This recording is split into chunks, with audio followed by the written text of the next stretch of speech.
warahmatullahi wabarakatuh. Alhamdulillahirabbil alamin. Allahumma ala man yu'dhinul hamdu bizriyadiha.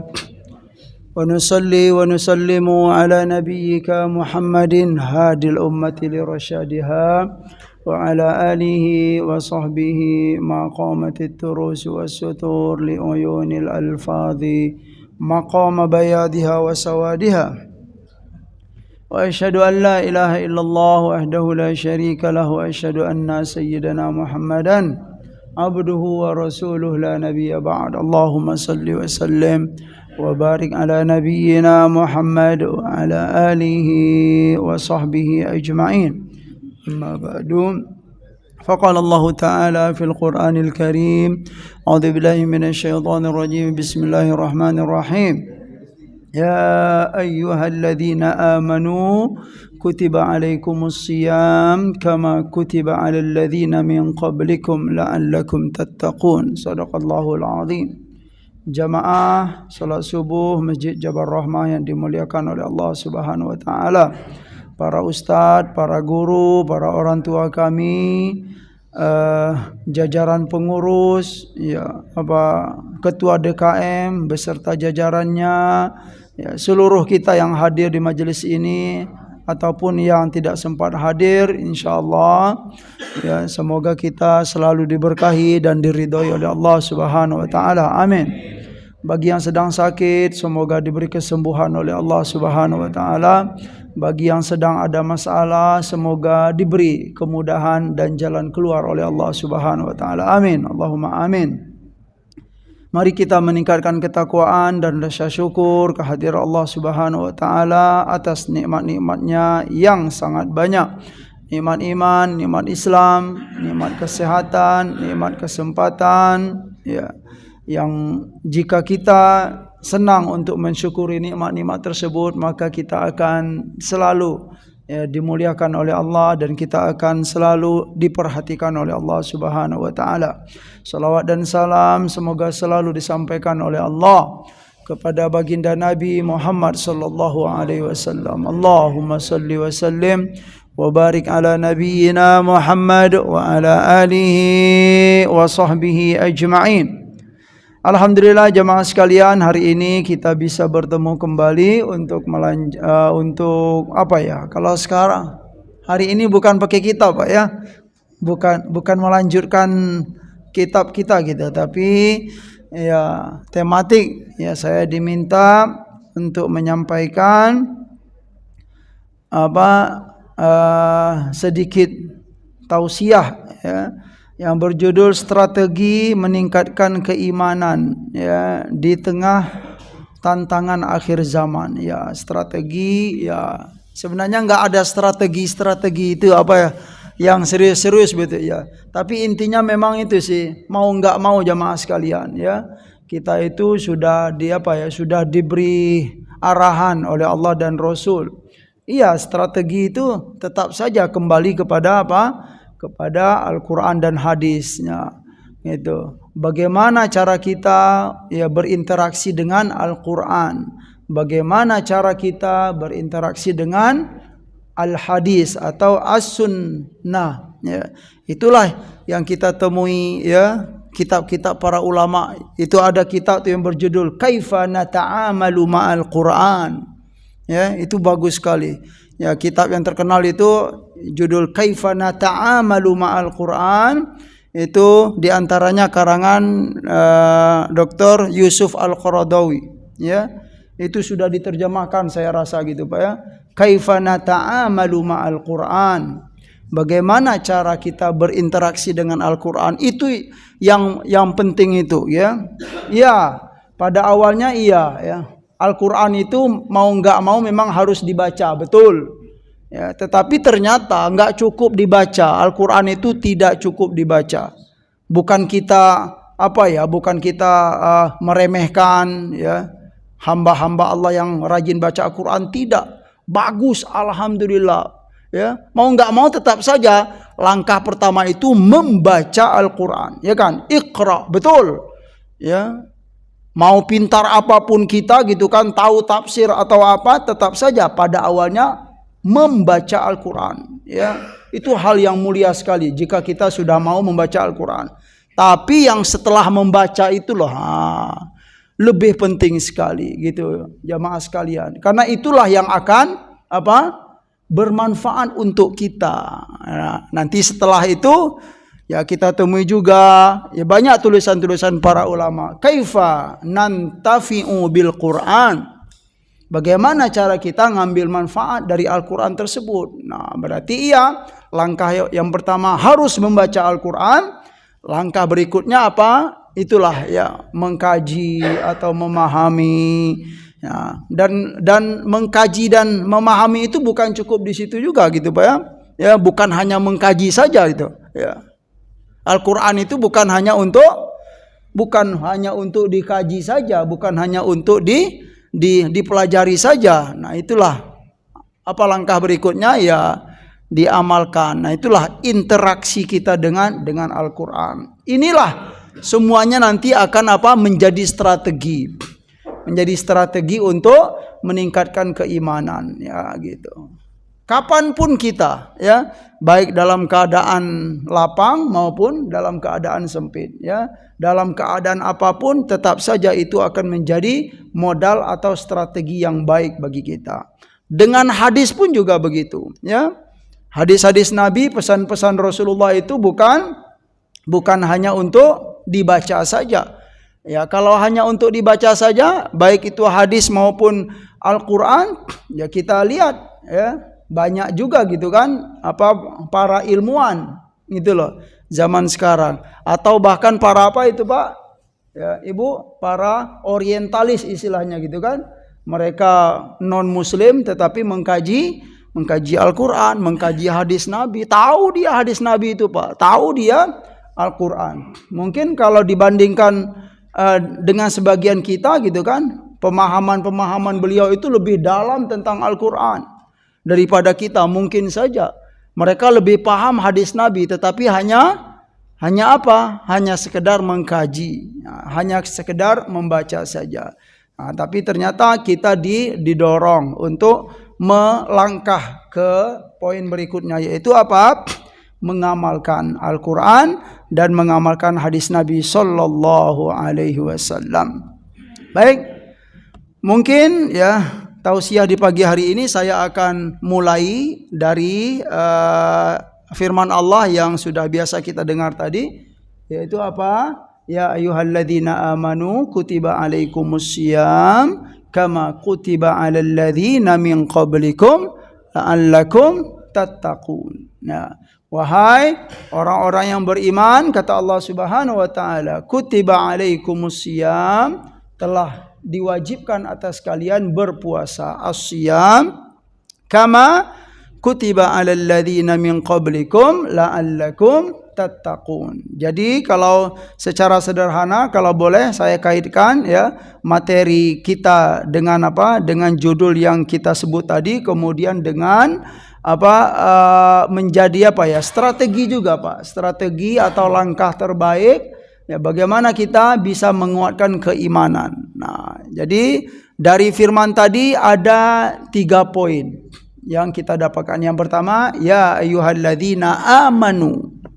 Itu poin yang pertama ya, yaitu alladzina amanu, wahai orang-orang yang beriman. Yang pertama sisi keimanan. Ya, amanu itu adalah sisi keimanan, atau kalau boleh kita sederhanakan yaitu sisi al-aqidah ya. Al-aqidah atau ilmu tauhid, itu al-iman. Ini dulu penting. Yang kedua kutiba alaikumussyiyam, telah diwajibkan atas kalian as-syiyam. Ini kalau boleh kita pahami, ini sisi apa ini Pak? As-syiyam ini Pak. Ya, akidah, kemudian ada syariah. Syiyam itu diantara bagian dari syariah Allah yang banyak. Nah, bisa mewakili lah sebagai isyarat ya bagi kita. Oh, ini adalah isyarat Isyarat tauhid. Ya, iman itu adalah isyarat tauhid. Kemudian syiyam, puasa itu adalah isyarat syariat Allah nantinya. Nah, Kalau dikaitkan dengan strategi jamaah sekalian, inilah strategi yang tidak bisa ditawar-tawar gitu loh. Nah, untuk menguatkan keimanan. Nah, keimanan yang kita inginkan, ya bolehlah kita kaitkan dengan poin yang ketiga, yaitu apa? La'allakum tattaqun. Itulah ya. Kalau kita sudah baik, ya benar akidahnya, tauhidnya, sisi keimanannya, kemudian sisi syariahnya juga bagus, maka kita akan diberikan oleh Allah Subhanahu wa taala atau dimudahkan oleh Allah Subhanahu wa taala untuk menggapai derajat apa jamaah sekalian? Taqwa, atau kita akan dimudahkan oleh Allah untuk menjadi hamba yang muttaqin.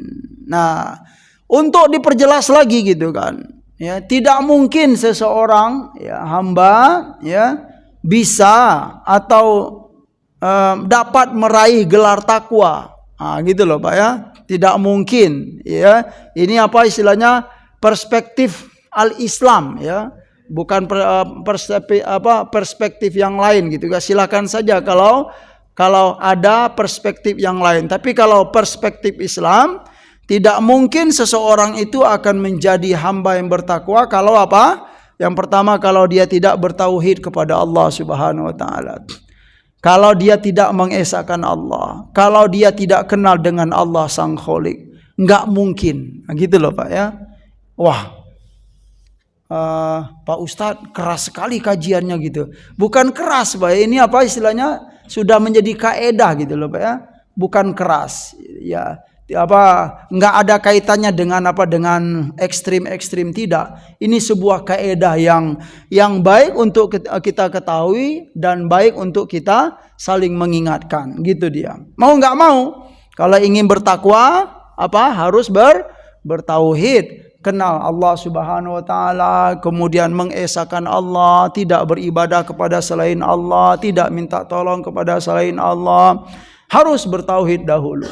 Nah, kemudian yang kedua harus memahami syariah. Syariah itulah yang kita pahami sebagai apa jamaah sekalian?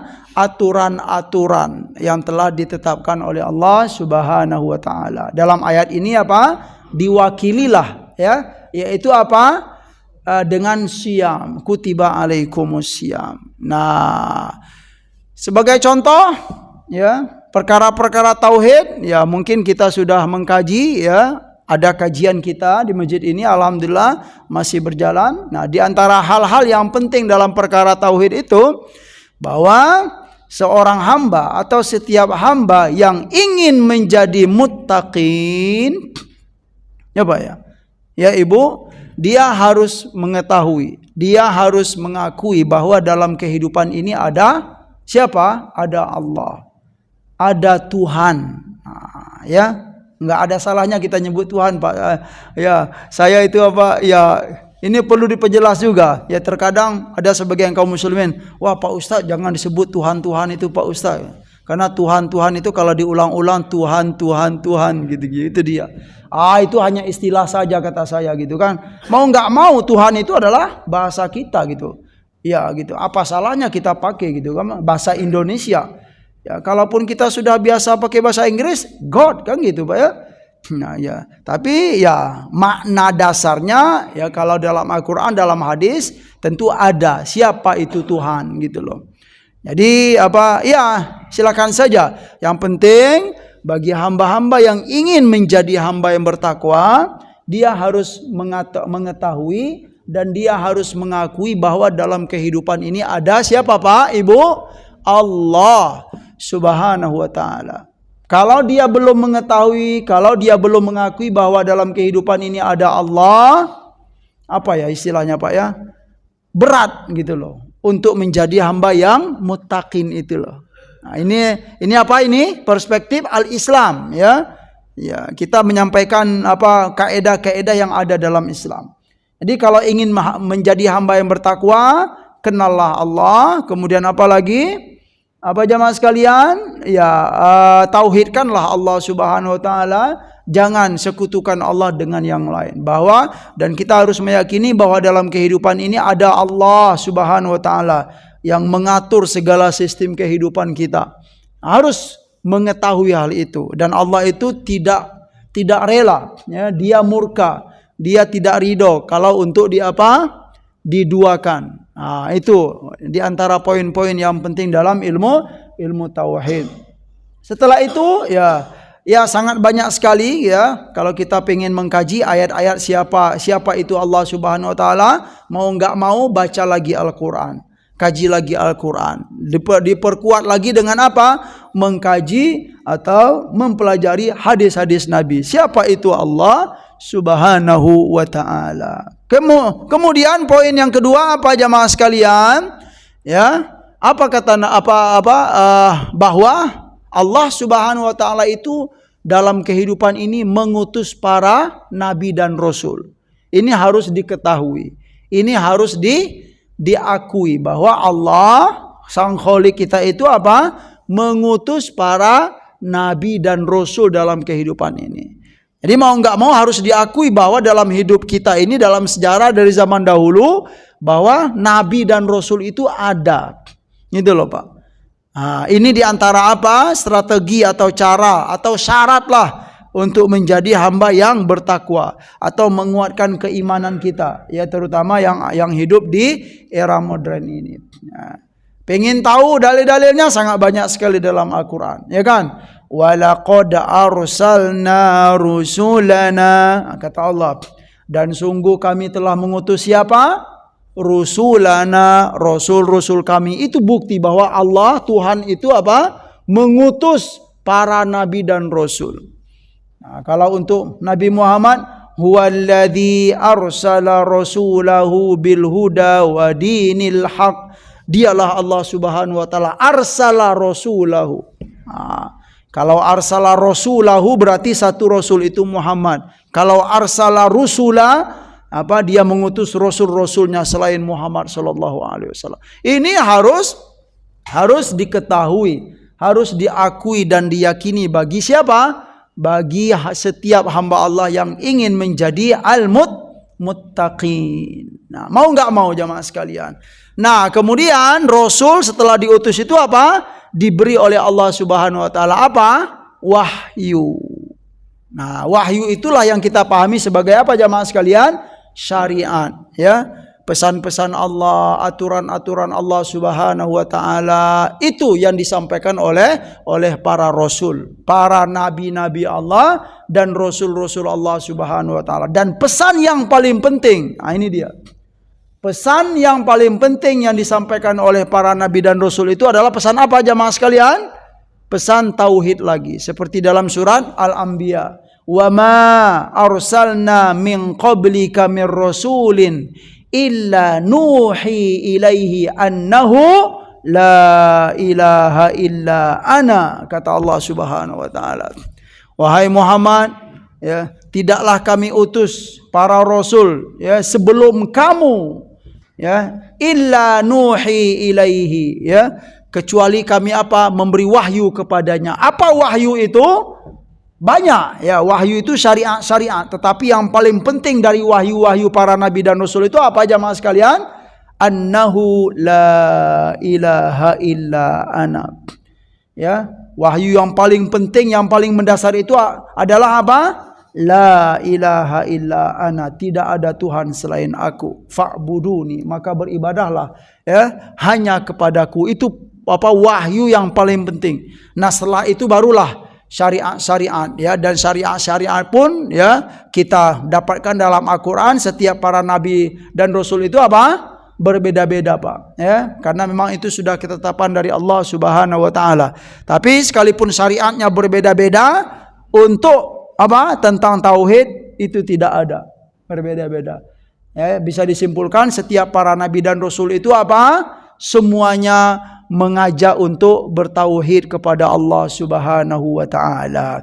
Jadi wahyu yang diturunkan oleh Allah kepada Rasul itulah yang kita pahami sebagai syariat Allah, ya, aturan-aturan. Nah, bagi hamba yang ingin menjadi muttaqin, nah, yang dalam ayat yang kita bacakan tadi, la'allakum tattaqun, ini harus diketahui Apa saja syariat Allah tersebut, aturan-aturan Allah tersebut. Tidak mungkin, gitu loh.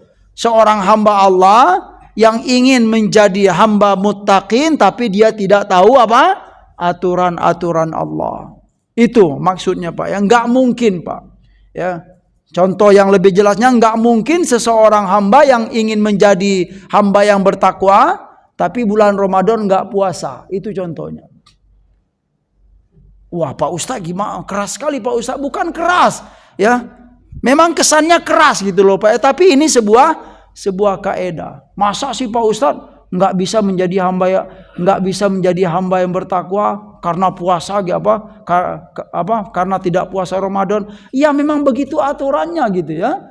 Di antaranya apa? Di antara syarat untuk menjadi hamba yang bertakwa itu apa? Jalankanlah aturan-aturan Allah. Di antara aturan Allah itu, kalau bulan Ramadan ngapain Pak? Ibu? Berpuasa. Boleh ya, nggak berpuasa kalau ada apa? Syarat dan ketentuan berlaku. Itu dia ya. Syarat dan ketentuan berlaku. Tapi kalau nggak ada itunya gitu kan, tidak diperbolehkan, harus. Nah, jamaah sekalian, ini sebuah apa ya? Ya, sebuah modal yang penting, yaitu modal akidah dan modal syariah. Nah, baik jamaah sekalian yang dimuliakan oleh Allah Subhanahu wa taala. Di kesempatan yang mulia ini saya ingin mengaitkan juga bahwa ternyata kita itu penting ya, setelah kita bertauhid kepada Allah, kita harus apa? Menjalankan syariah-syariah yang disampaikan oleh Rasulullah sallallahu alaihi wasallam. Mungkin sebagian kita, wah, ya syariat itu jelimet gitu loh Pak ya. Banyak sekali syariah itu. Jadi berat kita. Ya, seolah-olah kita syariah itu menjadi beban bagi kita. Nah, tapi ternyata kalau kita kalau boleh saya menampilkan satu hadis ya di pagi hari ini, yang mana satu hadis itu jamaah sekalian akan memberi pemahaman kepada kita bahwa ternyata syariah itu sangat simpel sekali Pak. Ya. Dan syariah itu memberi pilihan kepada kita. Ya, kalau nggak mampu jangan dipaksakan. Nah, itu dia. Hebat.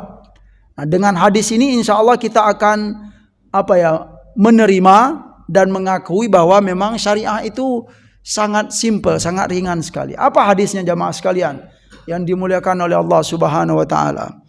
Ya, ini tolong didengarkan betul nih Pak. Yang ngantuk-ngantuk nanti jangan sampai salah dengar gitu kan. Bahaya. Ya saya betul ini. Ya. Betul ini ya, hadis ini penting sekali.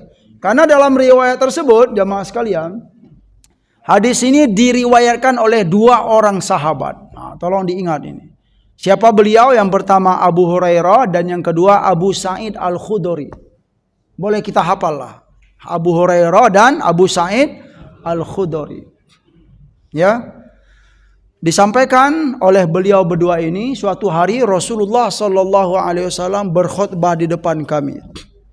Dan ketika itu penampilan Rasul di khutbah kali ini jamaah sekalian, di tausiah kali ini ya, itu pertama Rasulullah seperti sedih gitu loh Pak. Sedih dan pokoknya kayak murung gitu loh begini. Nah, disampaikan oleh Sayyidina Abu Hurairah dan Abu Sa'id, karena penampilan raut wajah Rasul sebelum menyampaikan pesan di waktu itu gitu kan, agak sedih, agak murung. Kami pun di antara para sahabat banyak yang menangis. Gitu, Pak. Menangis kami Pak gitu kan. Lihat raut wajah Rasul sebelum menyampaikan tersebut. Nah, setelah itu setelah raut wajah beliau sedih, kemudian agak gembira gitu loh Pak. Gitu loh Pak. Wah, ini Rasulullah gimana gitu ya. Kali ini kata beliau ya, banyak yang menangis para sahabat. Setelah menangis itu terhibur lagi. Wah, ini sepertinya Rasulullah ingin menyampaikan sesuatu yang semulanya agak menyedihkan, tetapi setelah itu agak menyenangkan gitu loh kan. Wah, berarti ini pesan yang penting yang akan disampaikan oleh Rasulullah sallallahu alaihi wasallam. Terus beliau menyampaikan qala Qala ya, mereka menyampaikan riwayat ini, qala Rasulullah sallallahu alaihi wasallam. Rasulullah bersabda dalam khutbah beliau, di awal pesan itu Pak, Ibu, Rasulullah bersumpah. Dan sumpahnya 3 kali. La ilaha illallah. Sebelum menyampaikan pesan bersumpah dulu. Kira-kira pesan itu penting atau tidak Pak? Ya, biasanya enggak begitu. Ya kan? Langsung aja gitu kan, tapi enggak. Kali ini apa? Dalam riwayat tersebut, walladzi nafsi biyadihi, walladzi nafsi biyadihi, walladzi nafsi biyadihi. Apa artinya walladzi nafsi biyadihi itu? Demi zat yang jiwaku ada di tangannya. Itu apa maksudnya Pak? Demi Allah. 3 kali. Demi Allah kata Nabi, demi Allah kata Nabi, demi Allah. Apa kata Nabi? Ma min abdin yusalli as-salawatil khamsa wa yasumu Ramadan ya wa yukhriju zakata wa yajtanibu as-sab'al kabair. Ini yang disampaikan oleh Nabi setelah beliau bersumpah itu, Pak. Ya. Hadis ini kalau boleh saya kasih bocoran dahulu apa tadi? Menggambarkan kepada kita syariah itu simple. Ya. Ini penting saya sampaikan, mungkin bagi kita yang selama ini berat sekali Pak Ustadz, syariah itu gitu kan, menjadi beban dalam kehidupan saya gitu kan. Tidak, ya. Jadi kata Nabi SAW beliau menyampaikan 4 poin saja. Ya. Kalau 4 poin ini dilakukan kata Nabi SAW, illa futihat lahu abwabul jannah. Ya.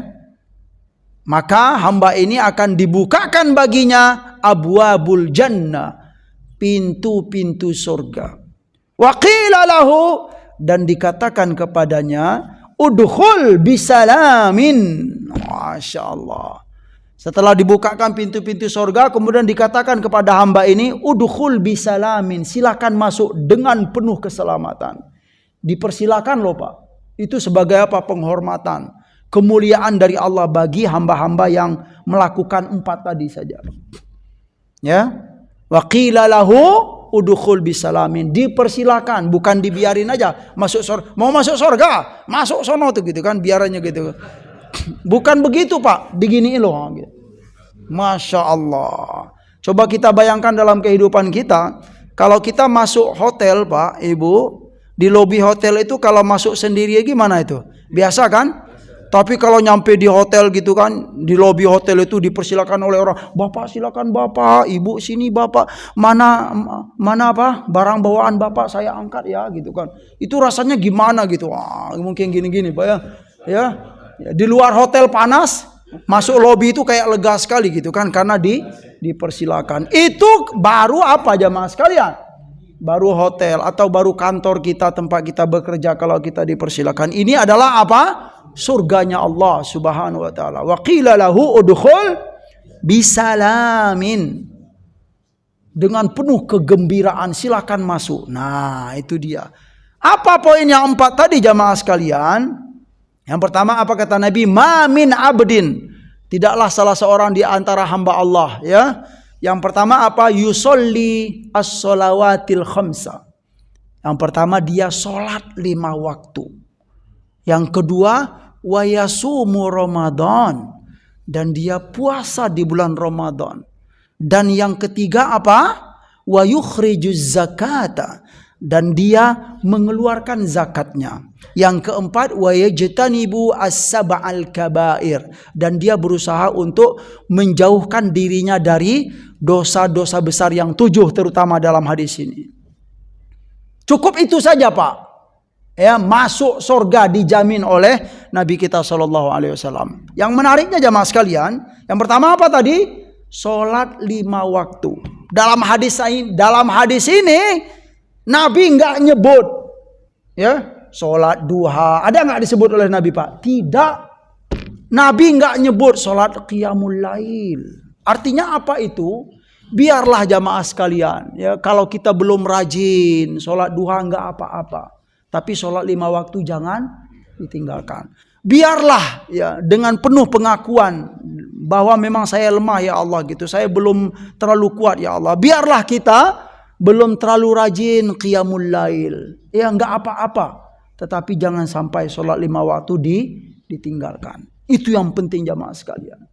Dan sholat 5 waktu ini pun bertingkat-tingkat. Nah, kalau boleh saya menguatkan, biarlah gitu ya. Kita belum terlalu rajin sholat berjamaah di masjid. Enggak apa-apa. Tidak apa-apa. Kalaupun kita belum terlalu rajin. Atau kita jarang sholat berjamaah ke masjid. Tidak apa-apa.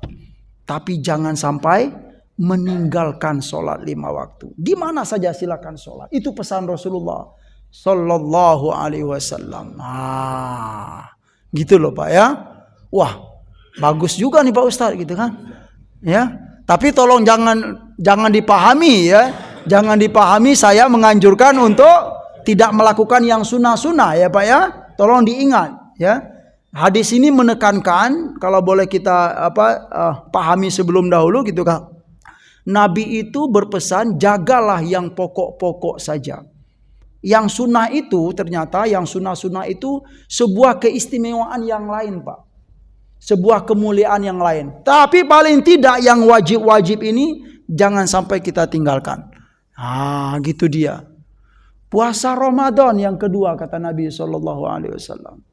Biarlah sebelum Ramadan kita jarang puasa Senin Kemis, nggak apa-apa.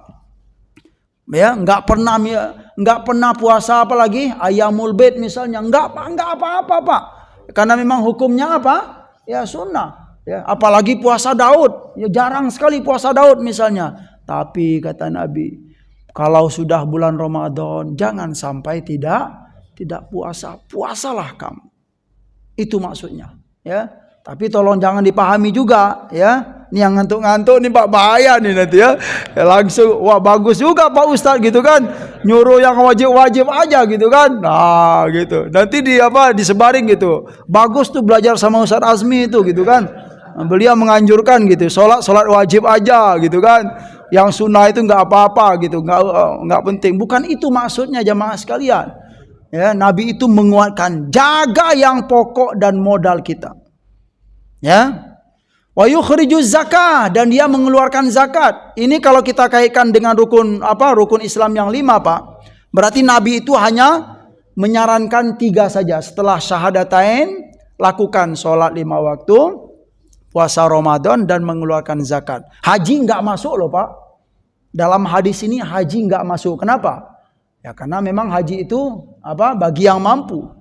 Bagi yang tidak mampu ya tidak dapat beban. Terus bagaimana zakat? Bagi yang tidak punya harta bagaimana? Zakat masih saja Pak. Itu minimal zakat fitrah, dia harus mengeluarkan, itu dia. Nah, ya. Setelah yang 3 ini jamaah sekalian, ya, hamba ini dia berusaha untuk menjauhkan dirinya dari dosa-dosa besar yang telah ditetapkan oleh Allah Subhanahu wa taala. Mari kita melihat lagi nanti, ya silakan baca-baca apa itu dosa-dosa besar. Kalau itu dilakukan oleh seorang hamba, illa futihat lahu abwabul jannah wa qila lahu udkhul bisalamin. Ya, masuklah dengan penuh kegembiraan, dengan penuh keselamatan. Jamaah sekalian yang dimuliakan oleh Allah Subhanahu wa taala. Dalam riwayat lain dikatakan, ya, diperjelas, ya, illa futihat lahu abwabul jannah as-samaniyah. Jamaah sekalian. Ya, sudah habis, Ustaz? Wah, saya iya, saya kalau pakai isyarat-isyarat itu jadi nggak enak ini kayaknya itu. Iya, itu. Iya, saya kalau ceramah, ya kalau ada jamaah ngasih isyarat itu sudah mulai siap-siap untuk nutup itu, Pak. Ya, gitu. Iya. Seperti ini misalnya, saya lagi ceramah gitu kan, ada salah seorang jamaah lihat jam misalnya. Itu saya sudah gerah itu Pak biasanya. Ya, gitu. Jangan. Iya, buka-buka pintu gitu ya. Kalau bisa jangan lakukan itu, Pak. Itu akan apa? Akan merusak konsentrasi, ya. Itu dia. Ya. Tapi mau dilanjutkan gimana nih, Pak? Lanjut dikit ya. Dikit aja enggak apa-apa. Ya. Ya, baiklah. Jadi kata Nabi SAW dalam riwayat, ya, para imam-imam yang meriwayatkan ini, dikatakan kepada setelah dibukakan pintu-pintu surga kepada mereka, yang mana pintu surga itu ada berapa? As-samaniyah, abwabul jannah as-samaniyah. Dari riwayat hadis ini kita pun juga dapatkan apa? Bahwa pintu surga itu ada 8 pintu. Nah, jamaah sekalian yang dimuliakan oleh Allah Subhanahu wa taala. Ya, poin yang penting tadi apa? Bahwa ternyata ya yang bisa kita petik dari hadis yang pertama adalah begitu mudahnya masuk surga Allah. Itu poin yang pertama, Pak. Ternyata, bagus juga Pak Ustaz ya, sholat 5 waktu, kemudian puasa Ramadan saja, kemudian bayar zakat. Kemudian berusaha untuk menghindarkan dari dosa-dosa besar. Dijamin masuk surga oleh Nabi kita Sallallahu Alaihi Wasallam. Tidak bersedekah, tidak sholat sunat, tidak apa-apa. Iya, memang betul. Itu simple sekali. Ya ternyata mudah gitu. Ini saya ingin menghapus ya image-image yang kurang, yang mungkin selama ini kita merasa gimana gitu. Syariah itu berat sekali ya. Masuk surga itu harus bisa bahasa Arab, harus pakai jenggot misalnya gitu, Pak ya. Macam-macam, mungkin berat sekali gitu kan. Ini hadis ini subhanallah, simple sekali gitu loh, Pak. Nah, itu dia ya. Salat ya seperti yang kita temui dalam banyak riwayat juga, bahwa pintu surga yang 8 itu, yang pertama itu apa? Babus sholat. Mau nggak mau ya, kembali lagi bahwa sholat dalam Islam itu hal nomor 1. Ya, Pak ya. Sholat 5 waktu itu nggak boleh ditinggalkan. Nanti dulu ya. Nanti dulu perkara apa? Misalnya sholat 5 waktu berjamaah atau tidak gitu, Pak ya. Atau di awal waktu atau tidak. Itu perkara apa? Perkara keistimewaan. Nanti dulu sholat 5 waktu berjamaah, sholat 5 waktu di masjid, atau sholat 5 waktu di awal waktu. Itu perkara keistimewaan yang lain. Tapi kata Nabi SAW, jangan ya sampai tinggalkan sholat 5 waktu tersebut. Jadi sholat dalam Islam itu memang hal yang pertama. Nggak bisa ditawar-tawar ya. Dari itu kita temui dalam fikih, sholat 5 waktu terutama, kalau nggak bisa berdiri bagaimana? Duduk. Kalau nggak bisa duduk, berbaring. Kalau nggak bisa berbaring, pakai isyarat. Intinya apa itu, Pak, Ibu? Nggak boleh ditinggalkan. Bahkan dalam peperangan pun juga nggak boleh ya. Kenapa nggak sholat? Sedang berperang bro gitu kan? Itu nggak boleh, Pak. Ya, bagaimanapun keadaan dalam berperang pun kita diperintahkan untuk sholat 5 waktu. Ada tata caranya ya. Pakai apa? Pakai sip-sip gitu loh, Pak ya. Sholat, yang lain jaga-jaga. Sudah selesai ini, sholat lagi. Itu diatur dalam Islam. Intinya apa? Sholat 5 waktu itu nggak boleh ditinggalkan. Secara sederhana kita pahami, sholat 5 waktu itu tetap harus dilakukan. Baik rezeki kita sedang lapang maupun rezeki kita sedang sempit, gitu loh, Pak. Sedang banyak masalah ataupun tidak banyak masalah, sholat 5 waktu harus berjalan terus. Sedang menunggu pekerjaan atau belum dapat pekerjaan atau sudah dapat pekerjaan, sholat 5 waktu harus dilakukan. Itu pesan yang penting yang disampaikan oleh Rasulullah Sallallahu Alaihi Wasallam. Nah, kira-kira gimana jamaah sekalian? Begitu mudah kan? Syariah itu ya ternyata simple sekali. Jadi poin yang pelajaran yang bisa kita petik dari hadis ini, begitu mudah ya, begitu mudah masuk surganya Allah, atau begitu pemurahnya Allah Subhanahu wa taala kepada hamba-hambanya. Tidak rumit-rumit. Ya. Poin yang berikutnya, kenapa Nabi SAW menyampaikan hal ini jamaah sekalian? Ternyata kita pahami bahwa Allah dan Rasulullah SAW itu sangat perhatian sekali. Dengan apa? Dengan kesanggupan setiap hamba, dengan kemampuan setiap hamba. Itu diperhatikan sekali oleh Allah Subhanahu wa taala dan oleh Rasulullah. kemampuan setiap hamba dan kesanggupan setiap hamba dalam beribadah kepada Allah. Nggak bisa dipaksa-paksakan, Pak. Ya, misalnya nih Ustadz Azmi rajin sholat, misalkan rajin sholat di awal waktu atau rajin sholat di masjid. Iya, itu saya, tapi belum tentu saudara-saudara saya yang lain. Begitu, Pak ya. Itu maksudnya. Tapi tetap saja kembali kepada kaidah yang pertama tadi, sholat 5 waktu itu tidak boleh ditinggalkan. Jaga ini, kata Nabi SAW. Kalau kamu menjaga ini, poin-poin sudah disampaikan, masuk surga. Wah, gimana Pak Ustadz? Betul itu Pak Ustadz? Ya betul Pak, begitu ya. Tapi jangan dipegang itu terus Pak ya. Ya, diusahakan. Nah, poin yang penting saya sampaikan untuk perkara-perkara yang sunnah itu seperti yang sudah saya singgung tadi, perkara-perkara yang sunnah itu adalah sebuah keistimewaan yang lain.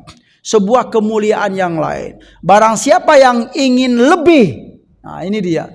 Barang siapa yang ingin lebih dicintai oleh Allah, maka perbanyaklah amalan-amalan sunnah. Barang siapa yang ingin lebih disayangi oleh Allah Subhanahu wa taala, maka perbanyaklah amalan-amalan sunnah selain yang wajib tadi. Barang siapa yang ingin lebih cepat hajat-hajatnya, doa-doanya dikabulkan oleh Allah Subhanahu wa taala, maka perbanyaklah amalan-amalan yang sunnah. Itu artinya, jamaah sekalian yang dimuliakan oleh Allah Subhanahu wa taala.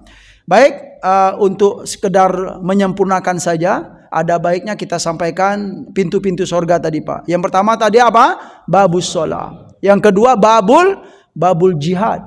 Ini ada dalam hadis-hadis Nabi SAW. Ya, yang kedua babul jihad. Yang ketiga babul royan. Royan itu apa? Bagi orang yang rajin berpuasa. Yang keempat babus sodaqah. Nah, kita sudah dapatkan ini 4 yang pertama nih. Mari kita menghafal nih biar ada yang dibawa pulang nih Pak. Ya Pak ya.